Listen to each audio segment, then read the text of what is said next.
Assalamualaikum warahmatullahi wabarakatuh. Salam sejahtera, shalom, om swastiastu, namo buddhaya, salam kebajikan, rahayu, rahayu. Yang saya hormati Pak Menteri, Bu Ketua Komisi 10 dan seluruh anggotanya, kepada para kepala dinas yang mengikuti rakor pada pagi hari ini. Mungkin langsung ditampilkan saja. Ini adalah surat yang saya kirim waktu saya masih jadi wali kota. Saya kirim surat ini ke Pak Menteri Pendidikan. Ya, namun kemarin saya cek ke Pak Sekda dan kepala dinas yang ada di Solo, surat ini belum mendapat tanggapan. Surat ini isinya adalah keluhan-keluhan saya sebagai wali kota, ya, mengenai, tadi sudah dibahas Pak Menteri, mengenai masalah zonasi, masalah program Merdeka Belajar, masalah pengawas sekolah, masalah ujian nasional. Tapi Pak Menteri yang sekarang beda. Kemarin pulang dari Akmil Magelang, kita langsung koordinasi dan kita langsung klik untuk masalah-masalah zonasi ini. Jadi Bapak Ibu, zonasi ini program yang baik. Tapi silakan nanti Bapak Ibu selama rakor mungkin bisa memberi masukan, karena jumlah guru kita itu belum merata. Ada provinsi tempat-tempat yang kelebihan guru, ada provinsi tempat-tempat yang kekurangan guru. Nah, ini nanti tentunya menjadi PR untuk Pak Menteri. Jadi zonasi sekali lagi ini program yang baik, tapi mungkin belum bisa diterapkan di semua wilayah. Tapi waktu itu saya sebagai wali kota, ya tentunya kita harus comply dengan program yang di pusat. Kita ikuti program ini, tapi sekali lagi Bapak Ibu, tiap tahun permasalahannya sama, komplain yang diarahkan ke saya sama terus. Tiap tahun berulang. Dan akhirnya saya bersurat, ya tapi tidak ditanggapi. Jadi intinya Bapak Ibu, ini mohon dikaji lagi, apakah akan diteruskan ataukah akan kembali ke sistem yang lama. Silakan nanti didiskusikan. Jadi jumlah guru yang belum merata dan fasilitas yang belum merata juga. Dan tiap tahun fenomenanya sama, pasti ada kenaikan perpindahan domisili menjelang PPDB. Ini perlu dikaji lagi. Lalu selanjutnya Bapak Ibu, ini saya titip juga, kemarin sudah saya bahas dengan Pak Menteri juga. Jadi sekolah itu harus menjadi tempat yang aman dan nyaman bagi guru dan para murid. Jangan ada lagi kasus kekerasan, kasus bullying, jangan ada lagi kasus kriminalisasi guru. Ini ya salah satu contoh-contoh yang ada sekarang. Sudah ada undang-undang perlindungan anak, tapi ya saya mohon maaf, jangan undang-undang perlindungan anak ini dijadikan senjata untuk menyerang para guru. Ini mungkin ke depan perlu kita dorong juga Pak Menteri, undang-undang perlindungan guru. Jadi guru itu bisa nyaman dan juga guru mempunyai ruang untuk mendidik dengan cara-cara yang ya tetap disiplin, tapi harus ada undang-undang dan perlindungannya. Jadi saya mohon Bapak Ibu, jangan sampai ada lagi terjadi kasus-kasus seperti ini. Kemarin juga sudah kami bahas dengan Pak Menteri bagaimana anak-anak yang menjadi korban kekerasan seksual dan lain-lain ini harus mendapatkan atensi khusus. Jangan sampai mereka malah dikeluarkan dari sekolah. Kalau bisa kita beri atensi khusus, kalau bisa dibangunkan sekolah khusus untuk mereka. Ini idenya Pak Menteri ya, bukan ide saya. Dan ini saya kira ide yang sangat baik, dan saya kira nanti kalau dilaporkan ke Pak Presiden Prabowo, beliau pasti akan menyambut baik juga. Jadi sekolah khusus untuk para korban-korban kekerasan. Ini saya kira sangat baik sekali. Jadi jangan sampai mereka ditinggal, mereka itu malah harus mendapatkan atensi khusus. Kemarin sebelum ini kemarin sempat kita bahas juga, mungkin ini juga teman-teman media sudah banyak mendengar bagaimana nanti akan diterapkan pelajaran matematika di tingkat TK. Saya kira ini sangat baik. Dan kemarin saya titip ke Pak Menteri di rapat terakhir kita, ini kalau bisa mungkin di tingkat SD atau SMP, mungkin diterapkan juga sekolah pelajaran coding. Jadi jangan sampai kita kalah dengan India, karena saya lagi Bapak Ibu, ya untuk menuju Indonesia emas kita butuh generasi emas. Kita pengen lebih banyak lagi ahli-ahli coding, ahli-ahli AI, ahli-ahli machine learning, dan lainnya. Ini selanjutnya, ya ini saya yakin Pak Menteri juga sudah berkoordinasi dengan Kementerian PU, ya. Anggarannya sudah ada, ya, jangan sampai ada lagi sekolah-sekolah yang roboh, bocor, jangan sampai ada lagi sekolah-sekolah yang rusak. Ini nanti silahkan Pak Menteri berkoordinasi dengan Pak Menteri PU, sekolah-sekolah mana saja yang nanti akan mendapatkan bantuan untuk negeri dan swasta. Jadi sekali lagi kita ingin kebijakan ini, anggaran ini bisa tepat sasaran sehingga langsung mengena ke penerima manfaatnya.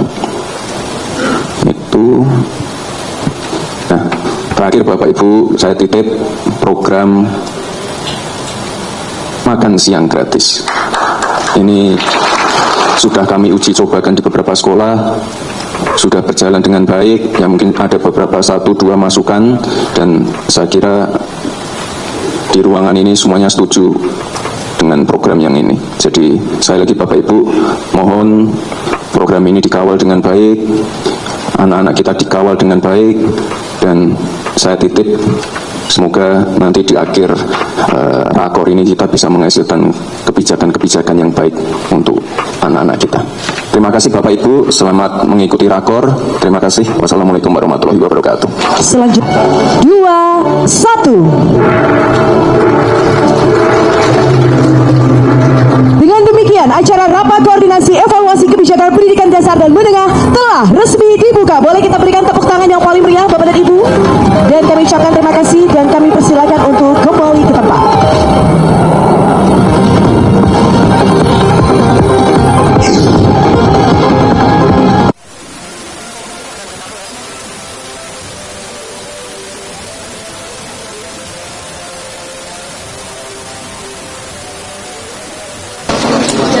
Ini saya didampingi oleh full tim nih. Mitra kami dari Komisi 10 yang full tim, Ibu Ketua, Ibu Hetifah, kemudian anggota Pak, ini tokoh penting ini beliau, saya kira sudah tidak perlu saya kenalkan ya. Ya. Kemudian Bu Himah juga sudah tokoh penting juga, yang di sebelah kanan Ibu Dirjen GTK. Tadi kami baru saja menyampaikan beberapa hal yang terkait dengan acara rapat koordinasi dan evaluasi kebijakan Pak Wamen, Pak Atif dan Mas Fajar, yang terkait dengan kebijakan pendidikan tahun 2024 dan upaya kami untuk mendapatkan masukan untuk kebijakan di tahun 2025. Fokusnya pada 2 persoalan strategis, yaitu PPDB zonasi dan P3K. Ini 2 persoalan yang memang selama ini sangat menyita perhatian kita, karena memang dalam pelaksanaannya menimbulkan kontroversi, baik yang setuju maupun yang tidak setuju. Nah, kami tentu belum pada keputusan apakah PPDB atau zonasi itu kita lanjutkan atau kami pilih cara lain. Kemudian juga terkait dengan guru PPPK juga menjadi bagian dari kebijakan kami yang memang dalam beberapa hal terkait dengan regulasi menyangkut ASN dan juga regulasi yang berkait dengan kewenangan pemerintah daerah dan pemerintah provinsi dalam kaitannya dengan otonomi daerah. Jadi forum ini sekali lagi adalah forum di mana kami mendengar, kami meminta masukan dari para kepala dinas pendidikan seluruh Indonesia agar ke depan kebijakan strategis dan juga beberapa program strategis itu dapat terlaksana dengan sebaik-baiknya. Semangat dari zonasi tentu sangat kita apresiasi, karena pelayanan pendidikan yang bermutu untuk semua dapat diberikan di lingkungan sekolah yang dekat dengan tempat tinggal para murid. Tapi memang ini di lapangan kami mendapatkan banyak masukan terkait dengan persoalan-persoalan teknis di lapangan dan juga persoalan yang berkaitan dengan mutu dari layanan pendidikan di sekolah-sekolah sebelum ada zonasi dan setelah zonasi diterapkan. Kemudian terkait dengan guru P3K, kami sampaikan bahwa selama beberapa minggu ini kami beraudiensi didampingi para wakil menteri dan para dirjen ke beberapa organisasi yang menyelenggarakan pendidikan. Dan memang terdapat masukan yang sangat besar ya kami terima supaya penempatan guru PPPK ini dapat dievaluasi. Penempatan guru P3K hanya di sekolah negeri saja itu ternyata menimbulkan masalah, dan juga tadi Pak Wakil Presiden menyampaikan ada masalah di mana satu daerah itu memiliki kelebihan guru dan daerah lain kekurangan guru. Mungkin juga ada sekolah yang juga kekurangan guru, bahkan mungkin satu sekolah hanya satu guru saja. Ini mungkin menjadi guru yang tersisa gitu. Tapi juga ada sekolah yang kelebihan guru sehingga karenanya kekurangan jam mengajar.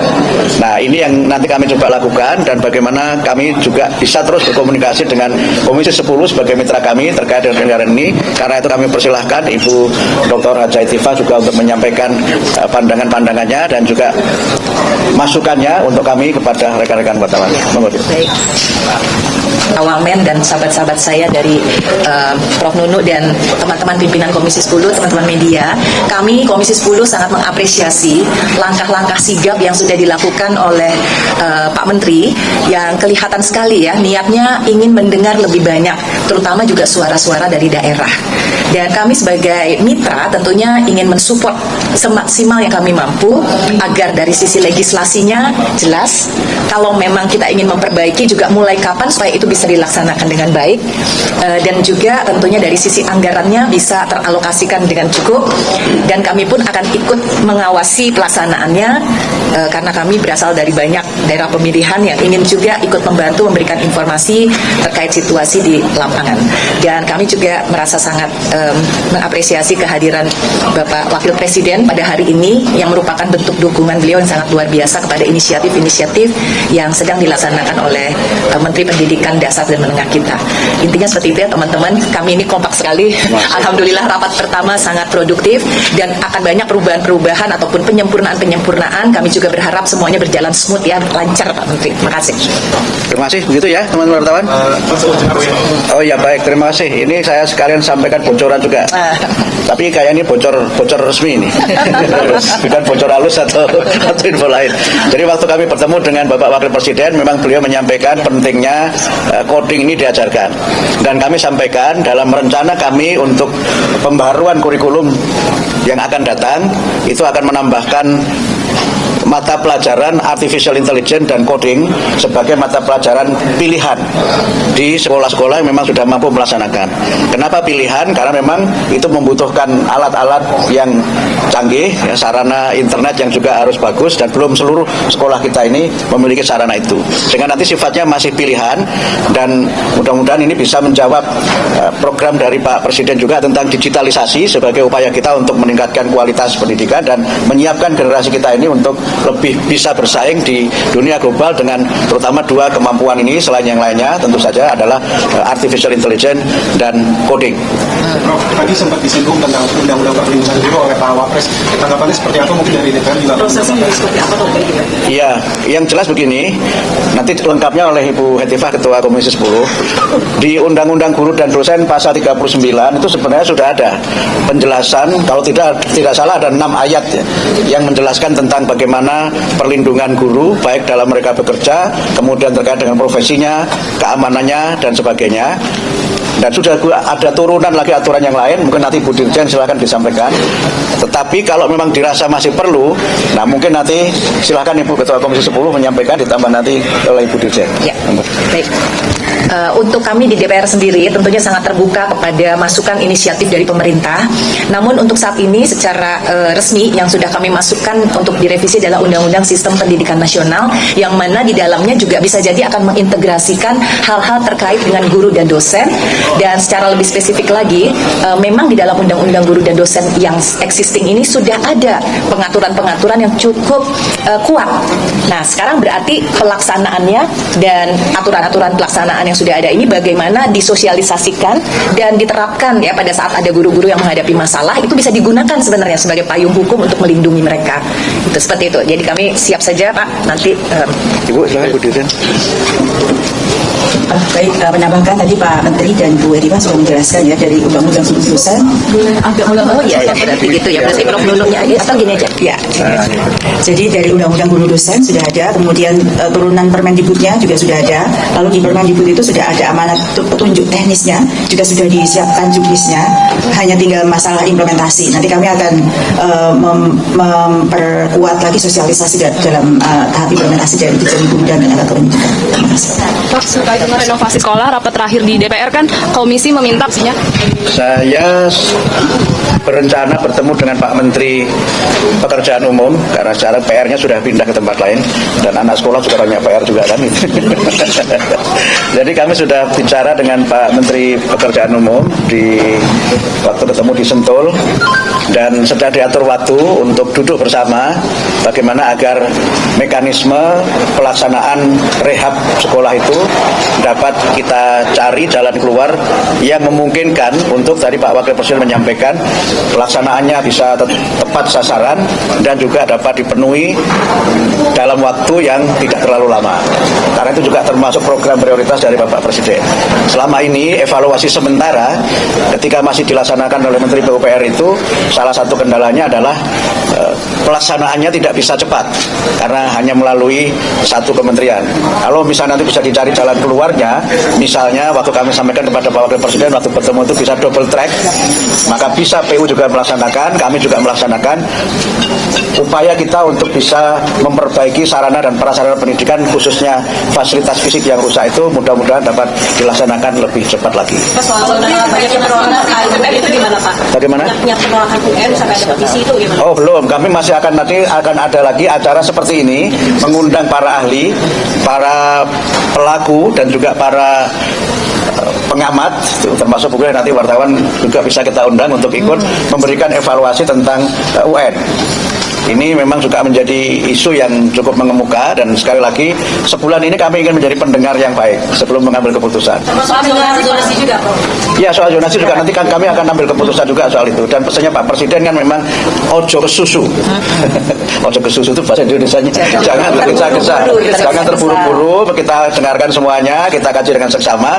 Mudah-mudahan nanti kita bisa ambil kebijakan yang terbaik sehingga sekali lagi visi kami pendidikan bermutu untuk semua ini juga menjadi bagian dari layanan yang juga berlangsung dengan baik di lapangan. Soal tadi nanti anggarannya berapa, saya kira sudah ada anggarannya di tahun 2024 sudah diputuskan, kita tahun 2025. Tinggal teknisnya nanti kami akan bicara dengan Pak Menteri Keuangan, Pak Menteri PU Pekerjaan Umum dan juga dengan Ibu Menteri Keuangan karena memang sebagian juga dananya ada di Menteri Keuangan. Mengenai matematika yang masuk TK gimana Prof nanti? Oh itu sudah keputusan, tinggal nanti teknis pelaksanaannya saja sehingga bahkan kami juga sudah mencoba untuk menyiapkan platform untuk pembelajaran matematika di TK dan sekolah dasar. Dan masuk dalam kurikulum tahun ini Prof atau mulai kapan yang di TK itu? Kan memang literasi numerasi itu kan sudah menjadi bagian dari materi yang diajarkan kan sejak dini itu. Tinggal nanti persoalannya adalah bagaimana teknis mengajarnya dan ada banyak penelitian yang menunjukkan bahwa anak-anak yang memiliki pendidikan dasar yang baik termasuk juga yang memiliki kemampuan literasi dan numerasi yang baik itu punya keberhasilan studi di jenjang yang lebih tinggi lebih baik daripada mereka yang tidak punya dasar literasi dan numerasi di tingkat pendidikan anak usia dini.